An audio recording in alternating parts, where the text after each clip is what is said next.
Welcome to the Supported Living Property Podcast with your host, me, Lisa Brown, the place to learn about supported living property investing. Hi, Anthony. It's great to have you here today. How are you? I'm good, thanks. I'm good. You? Yeah, I'm really good. Thank you. I'm good.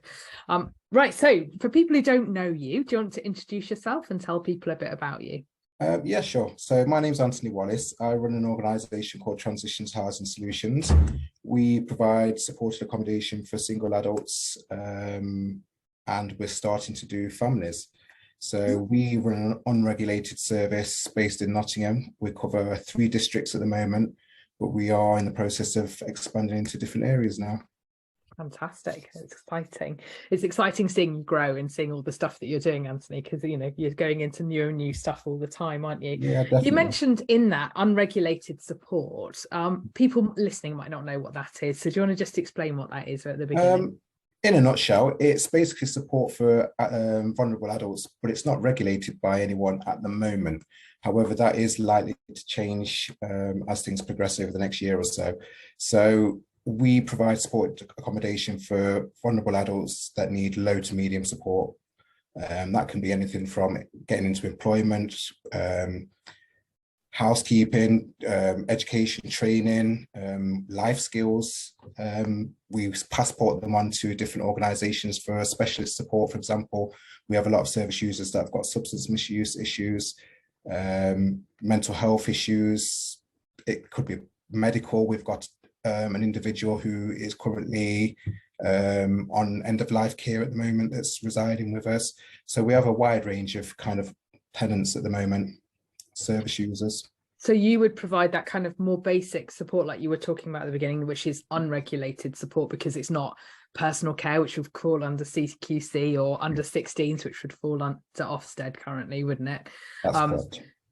And then if people need more specialist stuff, you're saying you would, I like that term, passport them on. I think that's a good way of explaining it. But yeah, pass them on to other organisations who are providing that more specialised service. And there's an awful lot of organisations that do deliver on regulated support. And I remember, when I first started looking into this in more detail, I was quite shocked by how many organisations actually are in this space providing completely unregulated support. And on the surface of it, that makes you think, well, anyone could set one up. No one's going to be looking at these organizations. No one's going to know that they're any good or they're not, or you're not some horrible person who's going to abuse the people in your care, because you're obviously talking about individuals, as you said, who've got a high level of vulnerability quite often, haven't they? Correct, yeah. I mean, the term unregulated is quite generic. There is some regulation. For example, when we first started, we had to register onto a framework, a DPS. So what that is, it kind of gives you the opportunity to demonstrate to the local authority that you can meet certain criteria. So most frameworks or DPSs will have a set criteria that you have to meet. So the key things are things like insurance, your experience, make sure that your properties are up to a certain standard. So you have to document within that tender application how you're going to meet their criteria that they set out. So there's a lot of organisations that don't go onto the frameworks, and there's nothing that says that you have to go onto the frameworks, but as a course of good practice and to be recognised by the local authority, you are better off going onto a framework, because then that shows that you've kind of met their minimum criteria. So you also called it a DPS, didn't you? Yeah. What does that mean? Now you're asking. I was just going to give you. It's a dynamic purchasing system. Yeah, is it system? Yeah. Yeah. I don't know why they call it that, because different people call it different things. But yeah, basically it just means that you go onto an approved provider list and you get the opportunity to bid for contracts. You get the opportunity to kind of apply for different tenders within that framework. So yeah. And that would mean that the local authority would then have some confidence. They've done some due diligence on you, haven't you, as an organisation? And they have some confidence that when they're referring people to you and working with you, that you've met their criteria. That's correct. The thing that's quite complicated, I think, for a lot of organisations, and I dare say you're experiencing this if you're going into different areas and as you're expanding, is that each local authority seems to have a different way that they operate, don't they? That's right, yeah. So I mean, what I tend to do is kind of contact the local authority and find out what their processes are. For example, some have their own gateways now. They didn't used to, but obviously there's a lot of bad press, media, bad experiences from local authorities that haven't kind of done the due diligence on providers. So I know the government are pushing now for each individual local authority to do due diligence on the providers in their area. For example, we've just applied for a tender opportunity in Nottingham, which puts us onto the approved provider list for single adults that are homeless. Now, there's only a select number of people that will be on that framework. It doesn't mean that other organisations can't provide that service, but it just means that the council know that we've met that criteria, and that actually any kind of contracts or mini competitions that are given out, we can actually apply for them alongside all the other providers that have got onto that provider framework. And that raises a really good point, doesn't it? Because when we're talking about frameworks, they're different for each different tenant group, aren't they, or different group that requires support. So the one that we did just before Christmas, there was 8 different lots. So that would have consisted of single adults, young people, 16 to 25s, asylum seekers, and various different families, different kind of lots. So we only applied for 1 lot, but we could have applied for all 8 lots. But they are quite comprehensive documents. They are quite time consuming. So it's something that you kind of need to put a lot of work into to demonstrate that you meet their criteria. There's a lot of skill in writing that tender, isn't there? Definitely. It's not for the faint-hearted. No, because they're looking for certain things, aren't they, when they're looking at it? And again, each local authority is going to be looking for slightly different things depending on what their focus is on and what their emphasis on. That's right. I mean, the one that we did, just to give you an indication, for 1 lot, I think it worked out to about a 10,000 word count for all the different questions. That takes me back to uni and doing a dissertation. I was going to say, it's basically a dissertation, isn't it? That's hideous. And that was broken down into 6 or 7 questions where you had a word count, and if you go over the word count, then that response isn't counted. So right. It's a comprehensive piece of work, to be fair. And obviously you're doing all of that work, and there's the chance that you may not get onto that framework, you may not win that. There's no guarantees, and even if you do get onto the framework, there's still no guarantees, because all that's doing is making sure that you're meeting that local authority's criteria. So then what will happen is they'll do like a mini competition, for example. They will give you a package of work that they will say, right, you give us a price and you demonstrate how you can meet that criteria for that piece of work. And then you do a mini competition with the rest of the companies that are on that framework, and then they will do an assessment, and then they'll work out who has met the criteria closest, and then that company will then get that package of work. And that package of work typically might look like what when you're saying we're on a couple of frameworks. We've got some that are small, that could be, I don't know, a package for an individual to provide support, which could be 2 hours a week, it could be 10 hours a week, it could be 40 hours a week. It just depends on which framework it is, what the service group is. It could be a block booking for 20 bed spaces. It varies.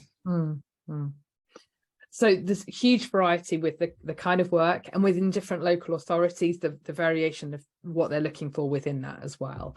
But if people are looking to become support providers, or the property investors out there who are looking to understand the support providers who are operating in this space, they really need to get their heads around this, don't they, and understand what it is. Yeah, when people it's not as straightforward as it used to be. There's a lot more regulation now. Councils are kind of clamping down on who's providing support, who's providing accommodation, because obviously the residents, the service users, they are vulnerable.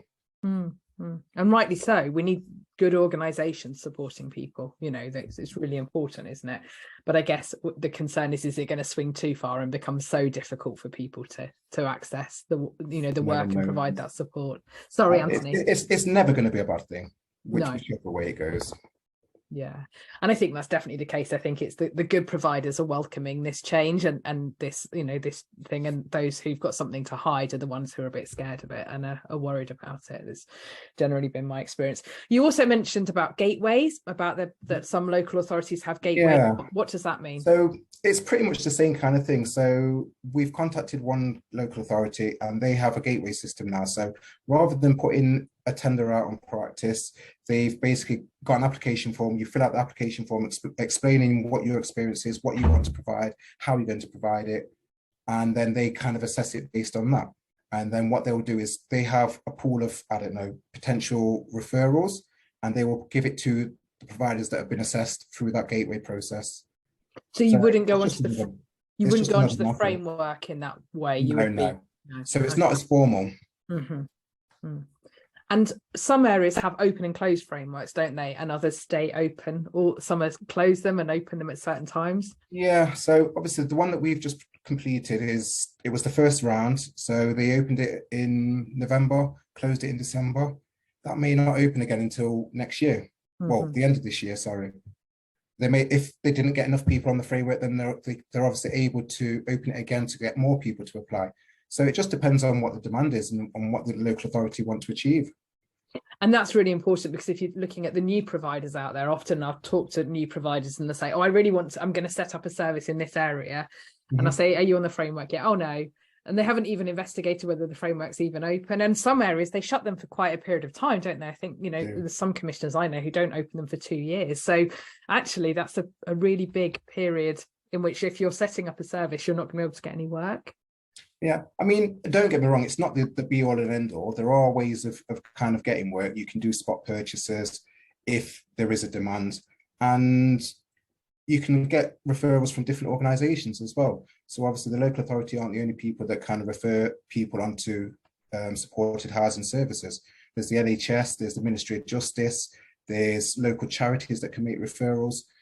It's just that the local authorities are the ones that kind of have the bulk of the referrals. They kind of manage it, whether it be through social services, through the housing departments. They have the bulk of the work, I guess.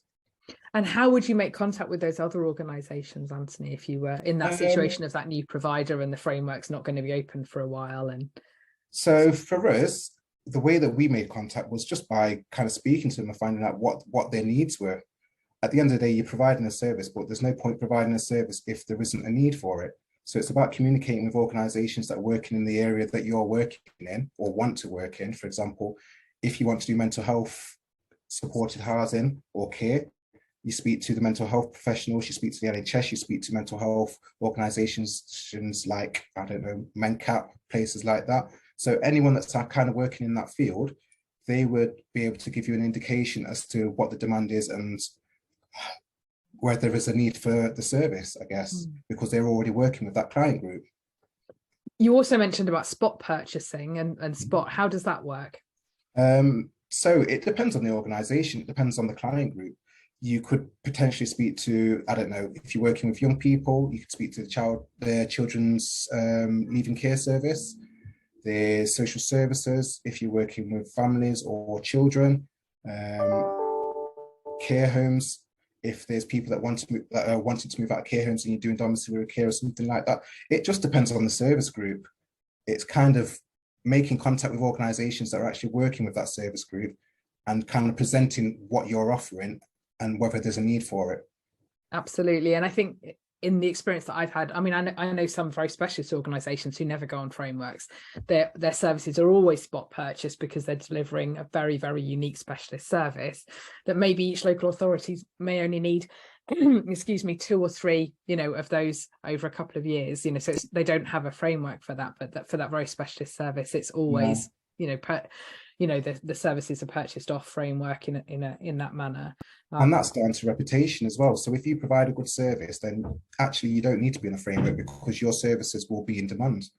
We work with a children's home, children's care provider who aren't on any frameworks, but they have a very specialist kind of role that they play. They have a specialist provision where they provide high level support for children that have challenging behaviour. And they've got a waiting list of 30 children. They're not on the framework. They have different councils that have heard about them by reputation and they refer into that service. So it's not always about being on a framework, but it does help. Yeah, absolutely. I think, like you say, it's a good foundation place, and certainly for new providers starting up, it's a good safe place to start. Definitely. Isn't it, I guess? But so much of it does come down to reputation, and so much of it also comes down to as you said, what you're delivering. If you're delivering something that's a bit unique, it's a bit more specialist, or you're filling a gap in a way that's different to other organisations. It's about working out what your niche is, I guess, isn't it? Exactly, and what you want to achieve at the end of the day. So not everyone is able to identify a need that's required. You may set up a service that actually isn't in demand. So ultimately, the first step is always finding out where there's a need and then trying to fulfill fulfill that need rather than doing it the other way around, because that's where a lot of businesses fail. They try and provide something that isn't actually required. Yes. Yeah, I think that's very true. Or they try and go into something far more complex than they have the skills to manage early on. I see that as well quite a lot.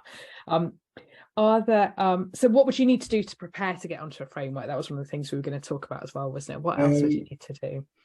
I guess it's kind of looking at what the questions are on the application. Obviously, making sure you meet all the criteria, which is generally, have you got the correct insurance? Have you got the correct experience? Have you got the staffing in place to provide that service? Have you got the properties in place to provide that service? Do they meet the criteria? There's normally a specification sheet for each kind of tender, which will give you an overview of what the service is, what the service expectations are, and what the specifications of that service should be. So that's normally the first place to start. And then obviously you'll have a number of questions that will ask you about what your experience is, how you provide that service, and kind of what the costing for that service will be, which is always a massive consideration because the local authority likes to kind of make sure they're not overpaying for a service. And generally some services will have restrictions on how much they will pay per person, per hour. There'll be a number of restrictions. So obviously you've got to make sure that you can provide that service within those boundaries. But at the same time, not going too low that you can't afford the staffing or deliver the service. It's got to be sustainable. So yeah. You've got to be able to run that service on that budget. And that's a tricky one. Obviously, that comes down to skill and experience, doesn't it, to get that right? And within, when you're looking at that, is there anything else you would do, or is it simply just about getting hold of that document and filling that in the first instance? It's definitely just going through specification, making sure that you meet all the criteria and that you are capable of providing that service and you have the relevant experience. And if you were a new provider and this was the first time you were going through this, when it's looking at your experience, what would you do with that? It depends on the individual and what their experience and what their background is. For me personally, I've worked in supported housing, so obviously I've got quite a lot of years of experience. Not everyone has that experience, and you don't always have to have that experience. I guess it's more about having an understanding of what you're going to be providing. And as a business owner, you can always employ staff to meet that criteria. So it's not always about the individual having the experience, but it does help. It's a massive, massive help to understand what you're kind of going to be providing. Yeah, absolutely. And I guess if not, it's about drawing on a staff team that has experience, doesn't it? If you don't have that clinical or that support background to do that. Absolutely. Do you have any advice or tips for anyone who's looking to get onto frameworks, or anything you think property investors need to know about this when they're talking with providers? I guess with providers, I think the key thing from a property investor's perspective is, can they get referrals? Have they got the work? Are they have they set up in the right way to be able to maintain that property? Because it's not just about having a property. With a lot of leases, you have to maintain them. So have they got a maintenance team? Do they understand the regulatory factors, like doing your fire alarm checks, your emergency lighting checks? Does the property meet the standards that are required for that accommodation? Who's responsible for maintaining that? Gas safety checks, electrical safety checks. There's a whole host of housing management tasks that a provider may need to take on. Are they equipped to manage that? Yeah, I think in your due diligence as a property investor, when you're looking at signing a lease with a provider, they're really good things to be asking about and making sure that the providers understand, because there's, as you're all seeing day to day, I know I see day to day, there's such a range of providers out there, and some of them have a huge amount of housing and property experience, and some of them really don't. They may have really good support experience, but they've got no idea what to do with the property itself, you know. So yeah, they're really good questions and advice to be thinking about when you're looking at, you know, checking out a provider before you sign that lease with them. What about for the providers? Is there anything you'd suggest? The providers, I think for me personally, I think the biggest help was networking. Speak to people that are actually doing what you want to do. Speak to them, ask them how they've gone about it, ask them the challenges that they've faced, and learn from their mistakes rather than making those mistakes. It's not always an easy thing to do, because a lot of people do guard the knowledge that they have, but generally people are quite helpful and will speak to you and kind of share their experiences. And I guess that's part of the idea of the group that you've set up, is that people talk to each other, the network, and there's no harm in working with someone else. So you might have a lot of experience in one side of things, and they might have experience in another side of things. Networking is always the best method and best way of learning as well. Yeah, absolutely. The whole purpose of the network was to bring people together. Property investors, providers, bring everybody together into one space, because I know it can be quite lonely on both sides. As a property investor in supported living, it can feel quite lonely. And a lot of the providers I speak to feel like they're the only ones doing that in their area and they're not connecting with other people. The one thing I will say is try not to be an island, try not to do everything yourself. There's a lot of other organizations, there's a lot of funding, there's a lot of services that are actually out there that are providing things that can work alongside what you're providing. And actually, you don't have to do everything yourself. Like, focus on what you're good at and let other organizations focus on what they're good at and just work in harmony. That's the whole idea, just to make sure that everyone's working to the same common goal. Yeah, absolutely. It's what it's all about, isn't it? It's about supporting people, getting people, you know, in this situation, getting people moved on into their own tenancies. Thank you, Anthony. That's been so helpful. That's been great. We'll put your contact details in the show notes so people can find you if they need to. That's been great. Take care. Bye-bye. All right, thank you. Cheers. Bye.